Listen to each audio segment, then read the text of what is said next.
The great Sandra Bernhard will close out 2023 with her signature holiday shows at Joose Pub from December 26th to the 31st. I met up with her at the iconic Public Theater hotspot. This is the Public Theater. This is the Public Theater. And 25 years ago, they opened this amazing Joose Pub named after the great Joose Pub. That's right, and it hasn't stopped since. I mean, I can't believe the variety of shows and artists that come in here. Including you, every holiday season. Well, including me, yeah, especially me.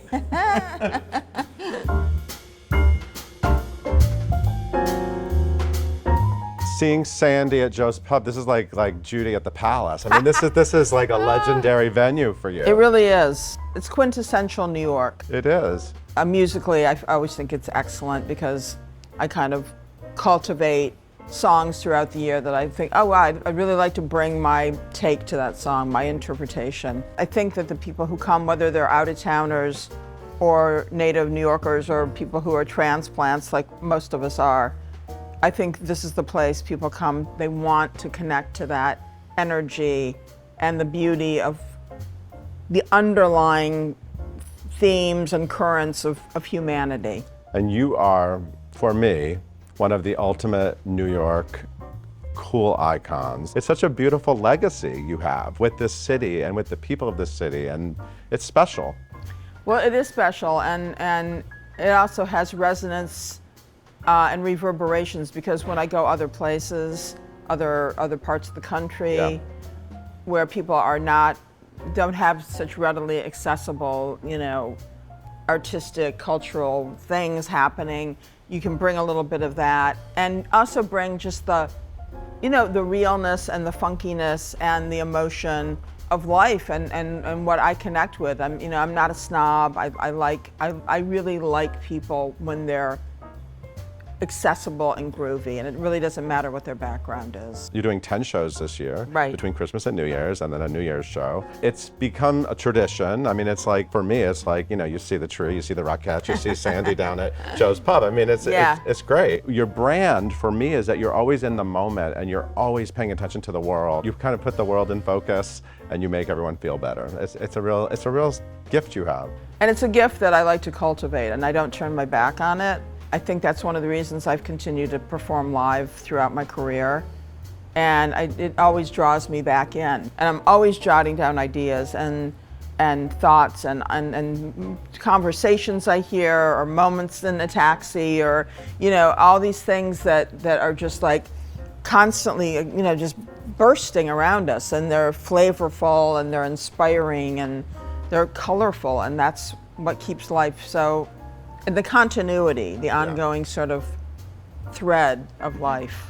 I looked back, and one of the first articles that you're mentioned in the New York Times is in 1983, you were doing a New Year's Eve show at Catch a Rising Star. There was a champagne show at 11. It was you and Jerry Seinfeld, Gilbert Gottfried, oh my God, Paul Reiser. That's crazy. Yeah, so New Year's Eve shows are actually something back when you were stand-up, you started doing that? I've always done New Year's Eve. It's my motto. If I work the last night of the year, I'll work for the rest of the new year.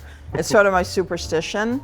But where else do you want to be? I mean, I've tried to go to parties or other events, and it's just such a bummer, because it's amateur night, really. Yeah. But when I'm on stage here and I can bring people together in that moment, I always do like a little, meditation, and it's kind of sort of something, to uplift everybody and connect to what the new year could be and should be. And I think we try to plant that seed for, a great year. Since this is the Broadway show, I know you have some Broadway in your DNA. You've been on Broadway. Obviously, you did your show. I'm still here, damn it. Yes. Is that the right way to say That's it? right. That's right. I'm here still, damn it. Yeah.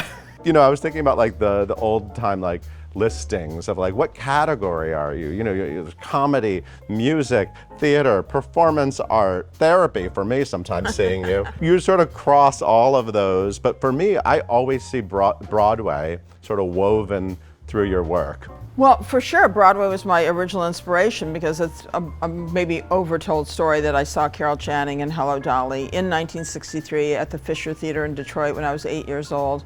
My parents took me to see it, and that was really sort of the foundation of everything that has come to pass. Just the bigness and the boldness of Carol and her emotions and just the rawness. And that to me was like, that's what I want to be. Let's talk about the persona. When you look back on your early stand-up work, which sort of morphed into more of a theater venue, right? Right. People talk a lot about like this persona you sort of honed in on, but it's you. It's me, for sure, but it's also an amalgam of all the people who inspired me as I was growing up. Yeah. And there's Tina Turner, and then there's Joni Mitchell, and there's, there's all the women of rock and roll, and I've added layers and layers over the years of people who I've absorbed their artistry and their willingness to take it right to the edge. I don't think there's anybody who starts out in this business who isn't heavily inspired by somebody. That's just, it's the jumping off place. And then you find your own way from it, So what kind of advice do you give younger performers? I mean, is it just sort of like find what you like and absorb it and sort of? Well, I always feel like you've got to have an incredibly strong point of view. Where are you from? What influenced you? What was your family like? What did you notice? And just hone in on those really day-to-day kinds of experiences. That are unique to you. Yeah. And to your life. Yeah, because we all have that, and that is authentic for each and every artist.